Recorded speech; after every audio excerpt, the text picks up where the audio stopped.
Welcome to Afas Hub, Another episode of Travel Hub.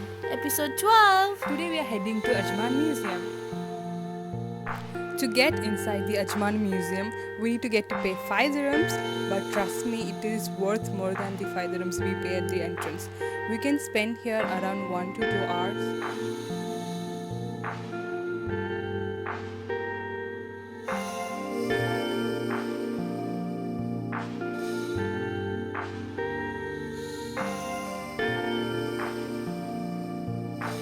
You can find this museum at the Heritage District of Ajman.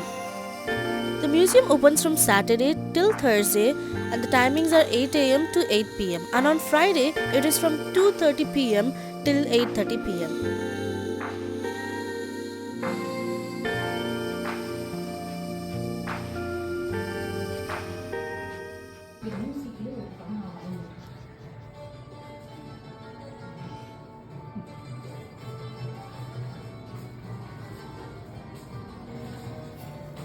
Ajman Museum is the Emirate's foremost museum illustrating lives as it once was.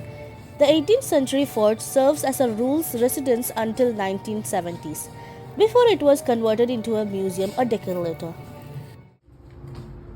The exhibits offers a compelling glimpse of Ajman's past, from centuries-old manuscript and weaponaries to modern of wooden dhows and irrigation systems. As we enter the museum, we can see that there are different sections showcasing different cultures and their traditional ways. So first we enter the living room. In this living room, we can see that how people used to live during the olden times. In this room itself, we can see that there is another section which shows the journey of the ruler of Ajman.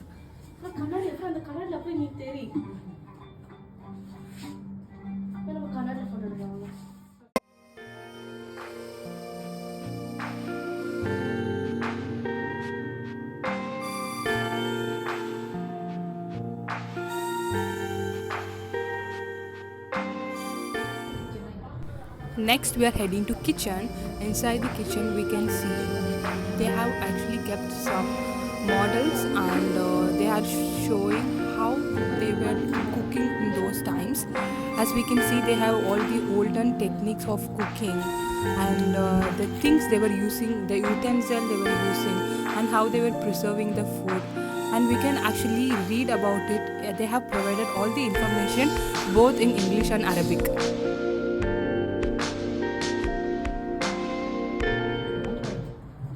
And near to the kitchen, we have a place where women gather together and they spend their evenings talking and sharing their thoughts.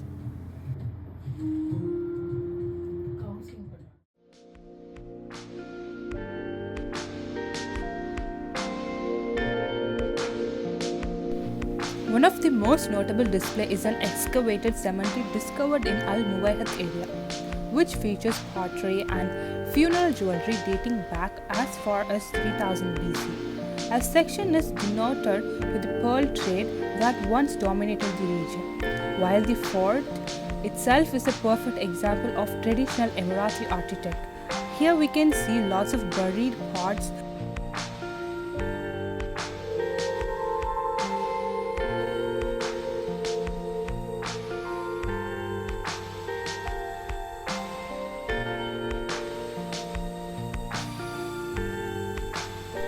They have also displayed lots of jewellery that was made out of stones, and it was very famous in those times, and it was discovered mostly in the Muwaihat area of Ajman. What we see here is the soapstone, and these were like amazing things which were like handmade and used in those times.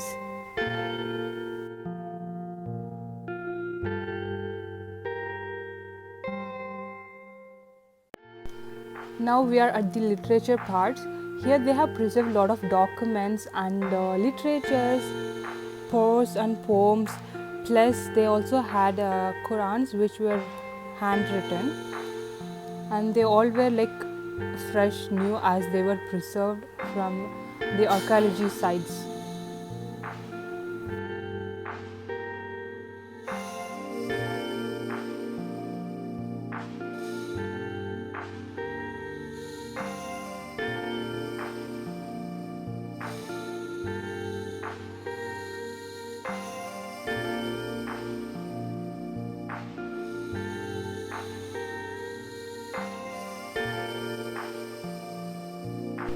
As we can see here, there are a lot of documents, legal documents and books which were dating back in 1000 and 3000 BCs above.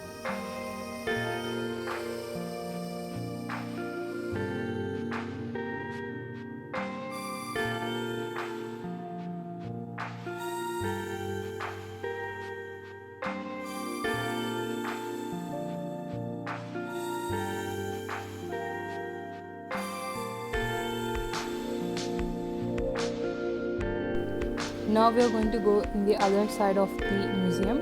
As you can see, the ambience and the location and the breeze we had on that day was so good to just walk over the place.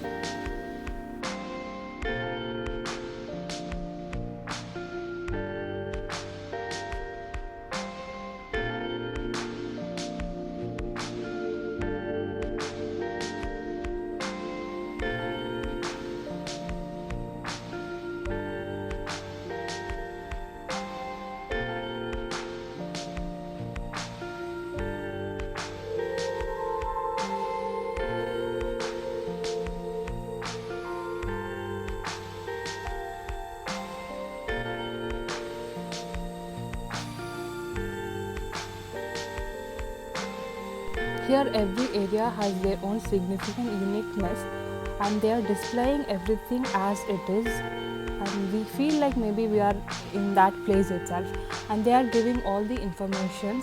So take a moment to stand there and read about it. It's really interesting.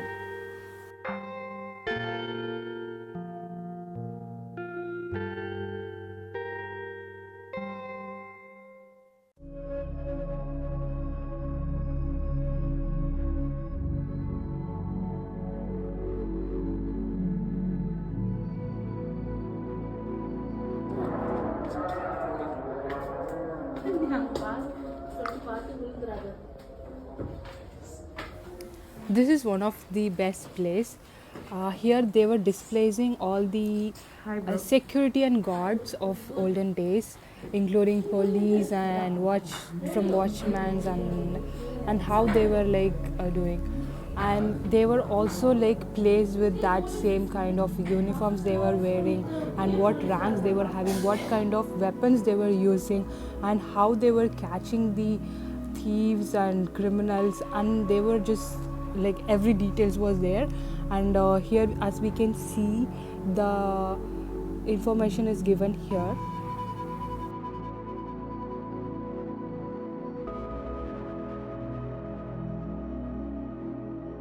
As we can see here, the pictures are there and their informations are given below, so just take a moment to read it.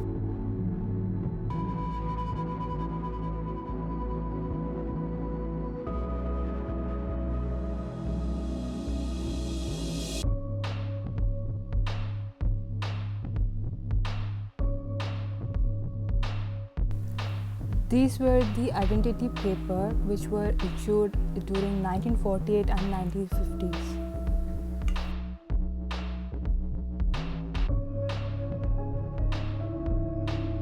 And these were the number plates used in those times, and during that time they all had different identity for every emirates.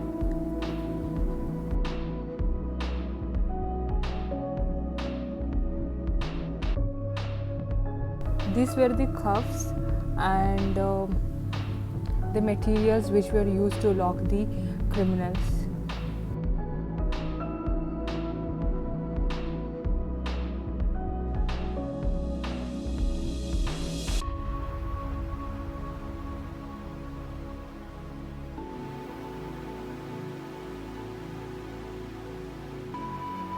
As we can see here, this displays the instruments that were used back then.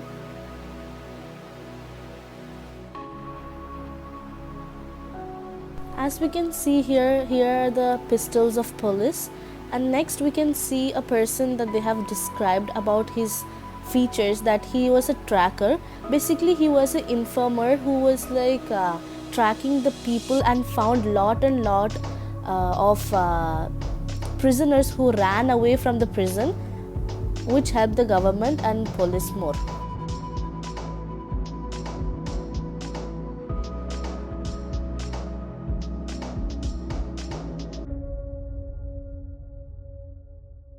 And now we are heading inside the court, so you all be careful. So now we can see the court, how it was there. There was one judge and other all were the people who were working there, and the arguments over there, and they win the case and then they win the things.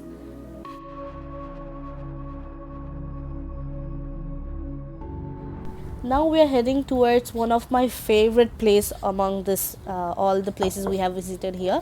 So basically this is the store, basically, like, the markets over there, like in the olden times.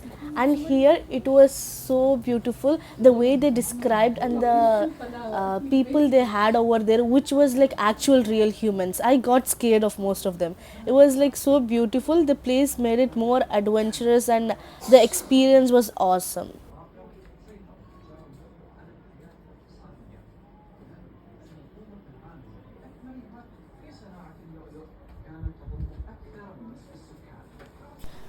When we enter this place, it is so obvious that you are being in a market, because, like, when you enter, not only the things and small details that they have showed, but they also added sound effects which shows like they are in market, like, bargain, and like, different kind of shops, and the things that they have, and the songs, and the way they buy the things. It is so awesome. التداول في تلك الأيام تتم بالروبية الهندية، وكانت أغلب وحدات القياس والمقاييس باللغة الهندية.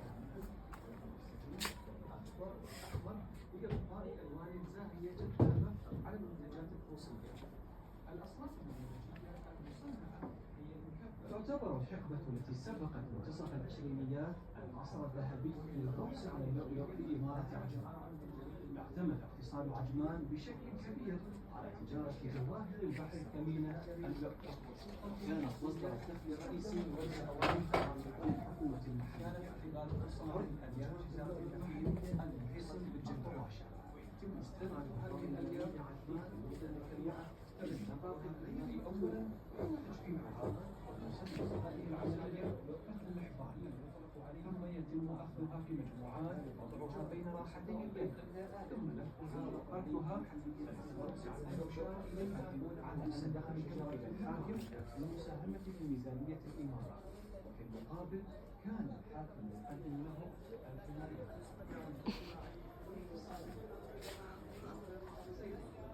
حرص سكان عجمان على الاستفادة من كل إمكانيات البيئة المحلية وموادها الخام لتلبية احتياجاتهم العملية. كانت النخلة من أهم مصادر المواد الأولية في المجتمع المحلي، وكان قوس النخيل ينزع أوراق النخيل المجففة ثم تقطيعها وغسلها قبل البدء في نسجها. يمكن أيضا صبغ قوس النخيل بشكل طبيعي بألوان مختلفة مثل البنفسجي والأخضر والأحمر لإضفاء الألوان الزاهية على المنتجات الفصولية. الأصناف الزجاجية المصنعة هي المكبة تستخدم. Just look at the place around. Oh my god, it's actually so beautiful. It actually gives so much vibes of the place. Like, for example, you're being at that place, you are yourself going and bargaining for the things. The people over there are so realistic that at some times I got scared when I saw them.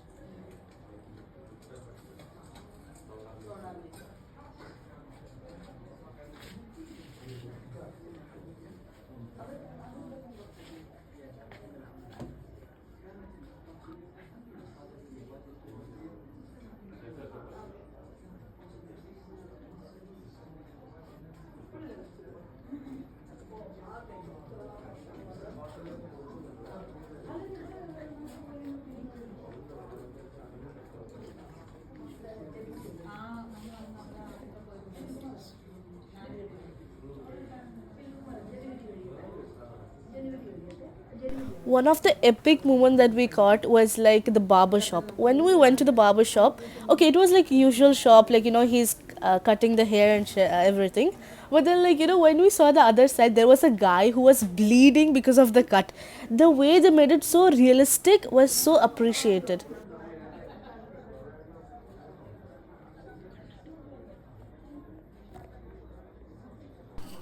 Next comes the mill shop. Basically, they have this real things stuck over there, dried up. I actually thought it was artificial and fake once, but when we took a close look over there, it was actual food and spices over there, which was stuck and dried. بهارات محلية شهيرة.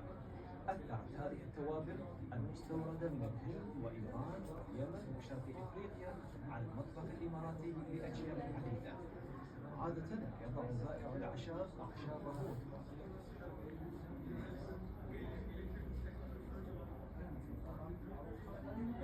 And one of the This was surprising thing was like, they still have candies during that time and they make it in the same way. Next we have the smoking hookah shops, which was like, the people come and sit there and it was smoke. scary too. Yes, it was actually so scary. كانت They have المقاهي goli soda. في عجمان قبل البهارات المعروفة المباحة. After the marketplace, which was like totally a different ambience, we came across Zaid's National Museum. Here, the ambience was totally different. In that, it was showing the old heritage of UAE and Ajman. Here, they are gonna show us all their past and what are their visions and missions of their future. This displayed lots of things and it gives really a good feel of being in that place with that sound and the ambience and the cold inside. It was really good.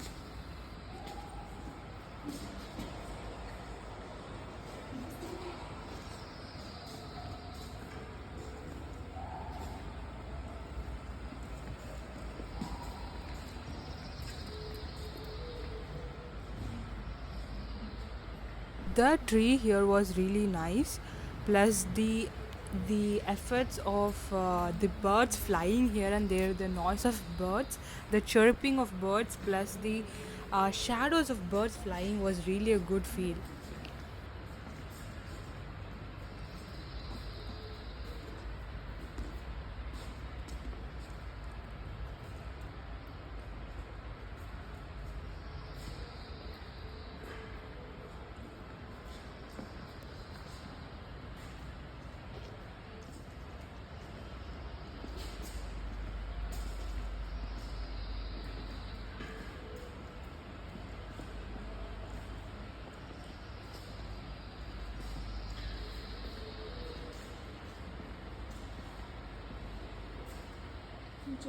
So this is the overview of Zayed's National Museum, and hope so we will soon go there also.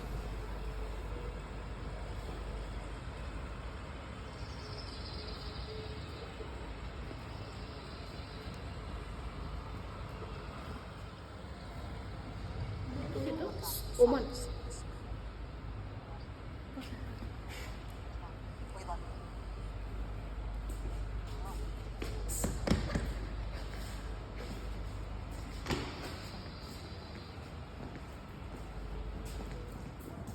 Next, we are in another amazing place, traditional medicine area.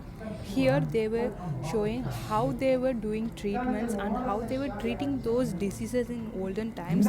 And when the people were getting hurt during the war or when they were playing, they were just telling how they were helping out them to recover from that in really unique way. It really it really like they just mingle up in one, gather up in one place, and they treat each other.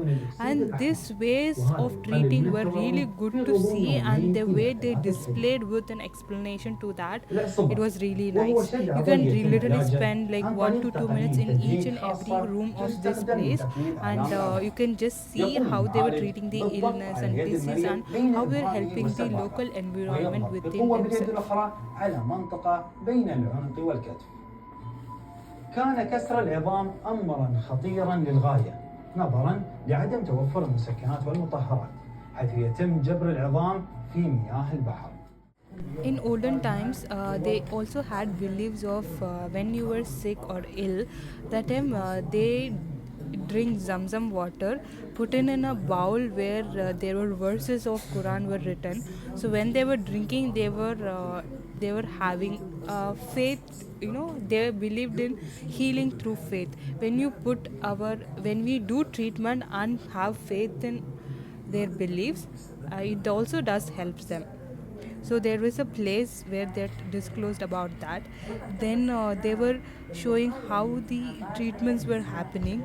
The detailing really worth watching.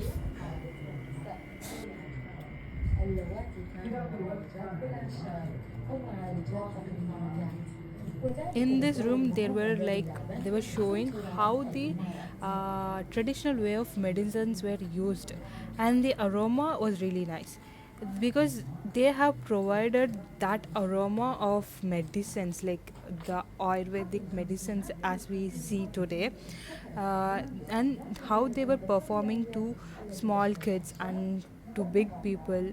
They were just showing that, and then we came out of that place. Now we were heading to a place.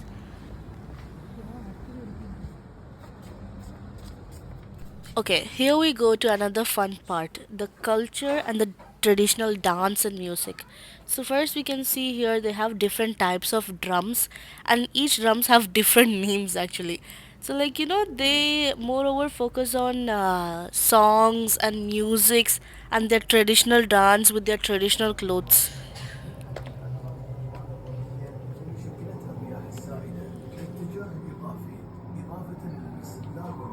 Now we are diving into the Bedouin culture.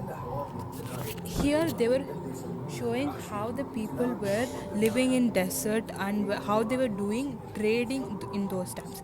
So during the trade and moving from one place to another, they are supposed to live in deserts. So how they were making tents over there, and how they were preserving water in that desert, and how they were making food, they were showing that.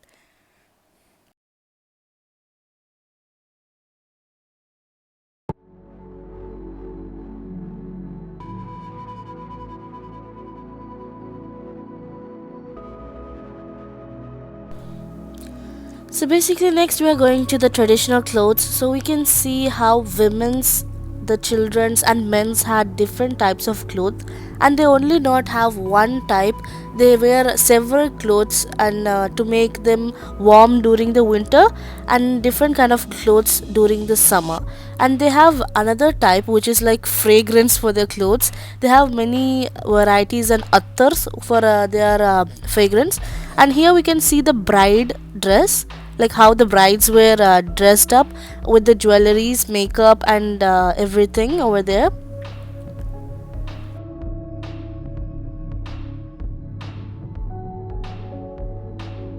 And while seeing the bride, we can understand even in the Emirati culture we can see, like lots of gold, like you can see three rings and then different kinds of shoes. Okay, now we are going inside the women's craft. So, as we can see, even during the olden times, women were not simply there. They also participated in several activities and their interest towards specific things and hobbies. So, here we can see that they did knitting, tailoring, like some herbal things. They did all everything over there.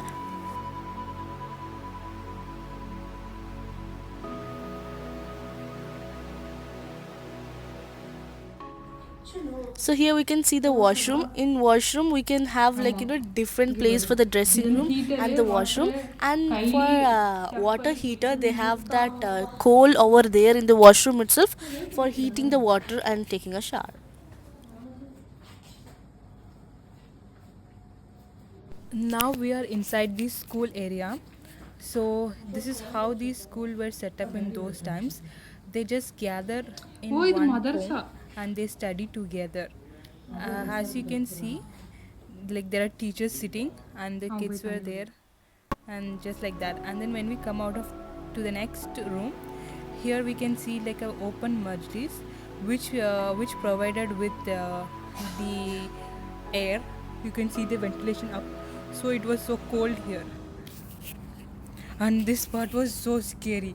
We didn't understand what was this man sitting there alone. Like we went inside to check what is that, and it was for prisoners who did like small things, who were caught in little thefts. So instead of keeping them inside a jail or something, they just locked them in this area like outside of the jail, so they can visit their family, like the family members can come and visit them and they can eat and everything, but they can't just go from that place, so they just lock their leg there. Now here this is a gallery of the historic pics took in those times from the sheikhs who were ruling before the current sheikhs, and the historic pics of their to get together and other important events took place in that time.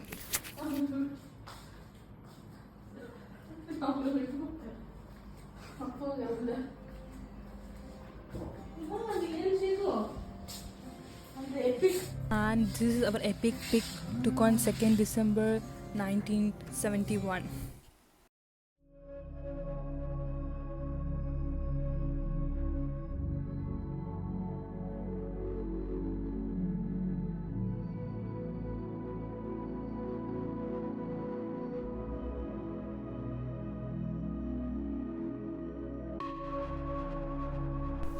So, as we can see that Arabs have more love towards horse. So, they provided another separate section for the horse and how they feed them and what food they used to eat and the weapons they used while riding on a horse and the seat of horse. Everything they have shown here.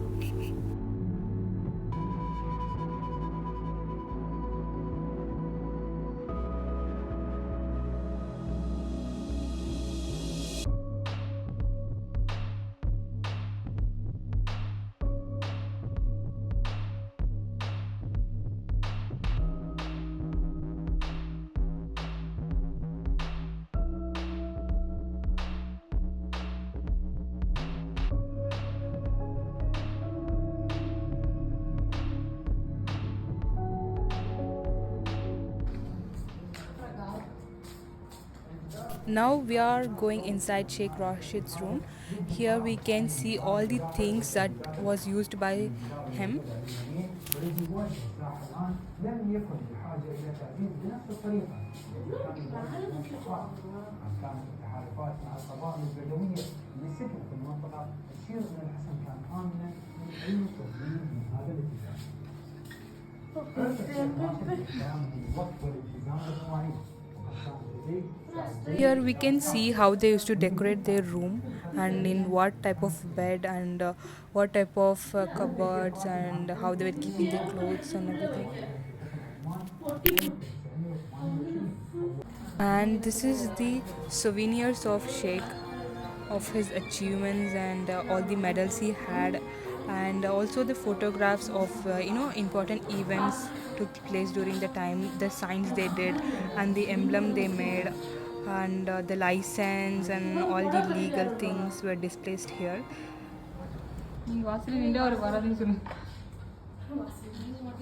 And as Arabs also have a lot of interest towards music, the instruments that were used during that time were also displayed in this place. And they also had radio system, so they also showed in that time how the radio station was useful for their communications. And here we come for the fishing and pearl diving.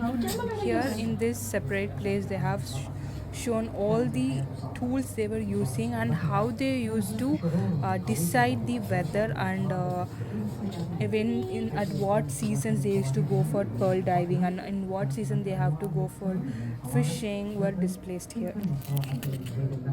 وتسمى قوارب الشاشة وكبيرة تسمى قوارب السماوات. So yeah, we are almost in the end of the video. Here we tried to show all the things we saw in the museum. We saw even more than this. How much ever we can capture, we captured for all of you who is watching this video, and it was really worth going to that place. We can literally spend 1 to 2 hours there, and it is like I'm telling you, you won't get bored in any place. It just makes you curious and to know or just to walk to that place, and it was really enjoyable. And yeah, kids also can enjoy here. Hope you all enjoyed the video and make sure to go visit the place. And thanks for watching.